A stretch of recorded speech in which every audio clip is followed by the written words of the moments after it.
Жингээ хасахыг хүсэж байгаа хүн болгоно ямар нэгэн байдлаар асуудал гардаг. Тэр тусмаа цаашаа яваад шантрах, би жингээ хасаж чадахгүй байна гэсэн уналтанд хүртэл хүрэх боломжтой байдаг ахын. Тэгвэл бүгдээрээ өнөөдөр жингээ хасаж чадахгүй байдаг 10 шалтгааныг ойлгоод тэр талаар ярилцгаая.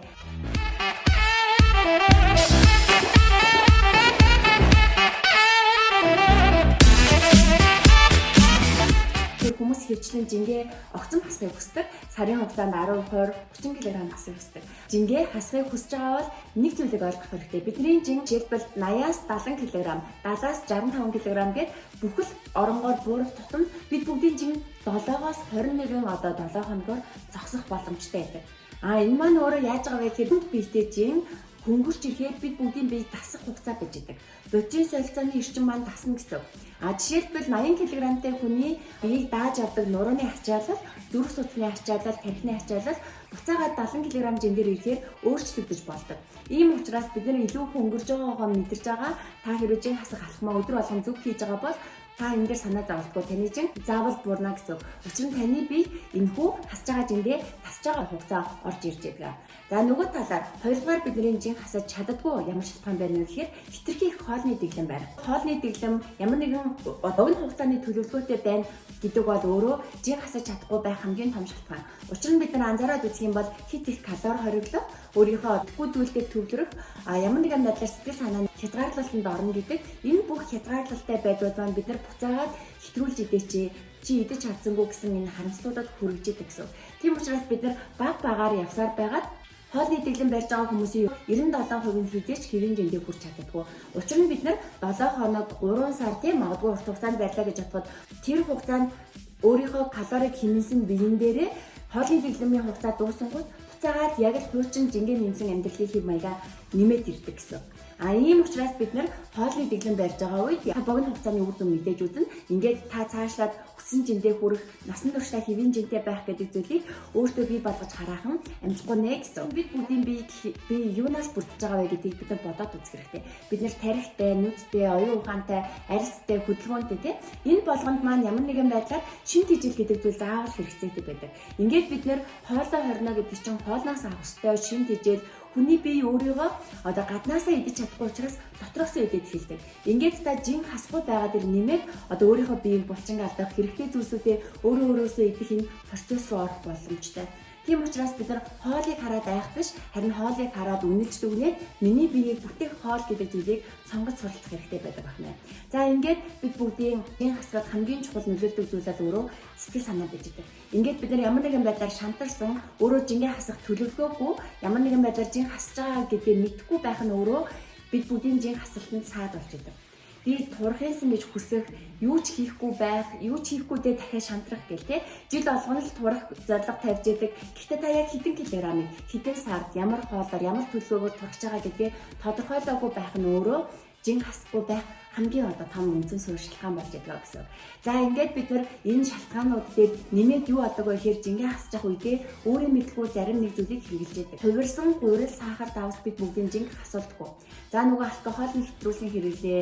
Бид нар өөрсдөө ч мэдгүй авдаг шингэн одоо калориуд, ундаанууд тийм ээ, жууснууд, давсны хэрэглээнүүд, амтлагчнууд. Жишээлбэл амтлагчийг бид нар яаж одоо сахар, калори бид бүгдийн биед их байдлыг үүсгэж байгаа вэ гэдгийг таньж мэдээд маш амгалан. Та зүгээр л цагаан будаа усан тагшаагаад идэх гээд үз. Хэр ихийг та дангаар нь идэж чадах уу?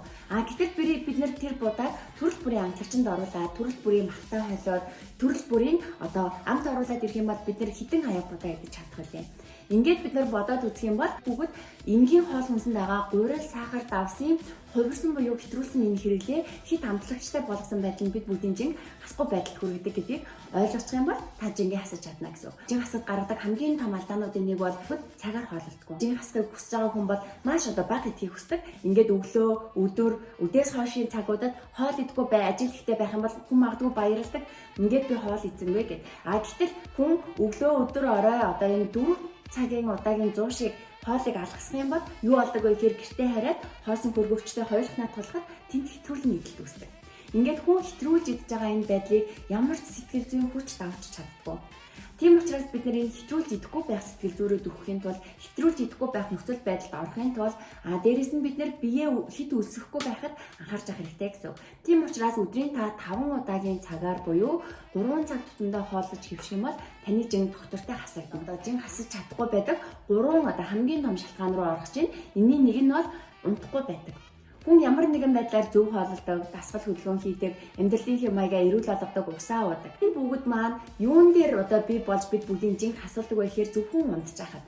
Унтахдаа та биологийнхаа цагаар буюу нар жаргахад орондоо ороод буцаагаад нар мандахад орноосоо сэрэх хэрэгтэй. Ингээд бид нэр бүтэн 8 цагийн нойрыг тодорхой жишээлбэл 22 цагаас өглөөний 6 цаг хүртэл та бүтэн унтаж чадах юм бол таны бие шөнөдөө марафонд 2 цаг гүйсэнтэй тэмцэх хэмжээний калорийг шатааж идэг.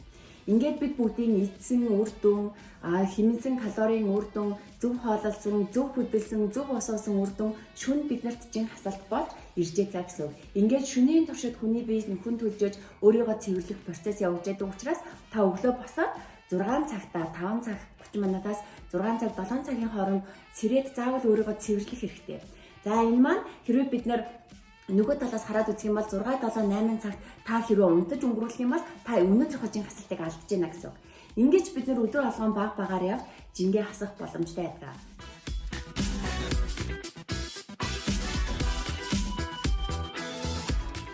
За ингээд хүн ямар нэгэн байдлаар жингээ хасахыг эргэн тойрныхондоо хийлдэг, жин хасж байгаа хүнээс очиж дэмжлэг авахыг хүсдэг. Гэтэл ийм дэмжлэггүй хүн бас жин хасгаад маш хэцүү байна. Та чи хизээ жин хасдаг байсан, жижиг болгоно л жин хасах орлого хийдэг, идчихдэг үсттэй гэл. Иймэрхүү байдлаар хүнээс гаднаас жин хасаж үзээгүй хүмүүс ч юм уу өөрөө төгс жинд очиж байгаагүй, жингийн илүүдэлтэй хүмүүсээс ирдэг зөвлөмжүүд нь юу байдаг вэ гэхээр дандаа хүнийг жин хасгаад чадахгүй гэсэн мэдрэмжүүдийг төрүүлж идэг.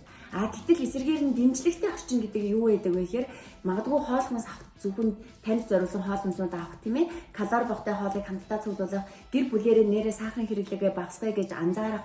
Энэ ч бид бүгдийг эрүүл амьдралын хэм маяг руу баг багаар хөтлж яадаг аялал байж байдаг. Ингээд хүмүүс хамтдаа жингээ хасаж эхэлсэн тохиолдолд та магадгүй өөрийн зөвлөгтэй болсон тохиолдолд жин хасж байгаа хүмүүсээс урам авж байгаа тохиолдолд та жингээ хасаж чаддаг. Бид нэр жин хасаж чадахгүй гэсэн энэ мэдрэмжүүд донд байгаа л ахаар хүн өөрөө ч мэдгүй шантарчи, нэг удаа идчихье, за өнөөдөр яах вэ, маргааш эхэлчихье гэсэн энэ байдлууд руу явж ороод байдаг гэсэн. Тийм учраас бид нэр жин хасдаг, хаана хамгийн их жин хасаж ин тэр газар руу явах хэрэгтэй, хаана хэнийг жингийн хасуулж ин тэр хүмүүстэй уулзах хэрэгтэй, жин хассан хүмүүстэй ярилцах хэрэгтэй гэсэн. Хамгийн сүүлийн 10 дахь шалтгаан бол ерөөсөө хүн болгон өөрөөс нь шалтгаалж шалтгаан мэддэг. Ингээд бид нэр өөрийгөө хуурсан үед жин хасаж чаддгүй. Та өөртөө зориулаад хоолны меню зохиосон байлаа гэж бодъё. Та энэ хоолоороо иддэггүй, цагаараа сэрүүлэг тавиад 5 удаа идэхгүй 4 удаа идчихдэг. Магадгүй 2 удаа идчихдэг тий. Хоол хүнсний талаар ойлгохоос илүү хоол идэхээс айдаг хിവэрэ байгаа бол та магадгүй бүх зүйлийг зөв хийж шөнө унтж чадахгүй байгаа бол та магадгүй өөрөө меню гаргаж дасгалын аппликейшн суулгачаад тэр дасгалаа хийхгүй байгаа бол гэд. Зөвхөн та өөрөө идчихэж, та өөрөө унтчихэж, та өөрөө дасгал хийжээж, та өөрөө ус, хоол, шингэн витаминээ сайн авч иж таны жин хасагдана. Тийм учраас бид нэр өөрийгөө хуурж байгаа үед энэ авж байгаа мэдээллүүдийг үйлдэл болгож чадахгүй байгаа үед хүссэн жиндээ хүрч чаддаггүй байх нэ. За ингээд маш амархан ерөөсөө хүн ингээд тархиндаа өдөр тутамдаа хийх боломжтой энэ 10 шалтгаанаар бид нэр жингээ хасаж чаддаггүй байх нэ. Тэгвэл бүгдээрээ дараагийн удаа хэрхэн энэ бүгдийг нэг нэгээр нь засах вэ? Өөрийнхөө амьдралд маш энгийн хялбар байдлаар амьдралын хэв маягаа жин хассан амьдралын хэв маяг биш, эрүүл амьдралын хэв маягтай, илүүдэл жинтэй биш, хэвийн жинтэй хүн болж хувирах уу гэдэг талаар илүү дэлгэрэнгүй ярилцах болно. Ингээд бүгдээрнгийнх нь жин хасах аялал маш том амжилтыг хүсье. Өөртөө үнэнч байгаарай. Өдөр болгон төлөөсөө алхмаа заавал хийгээрэй гэж хүсэж байна.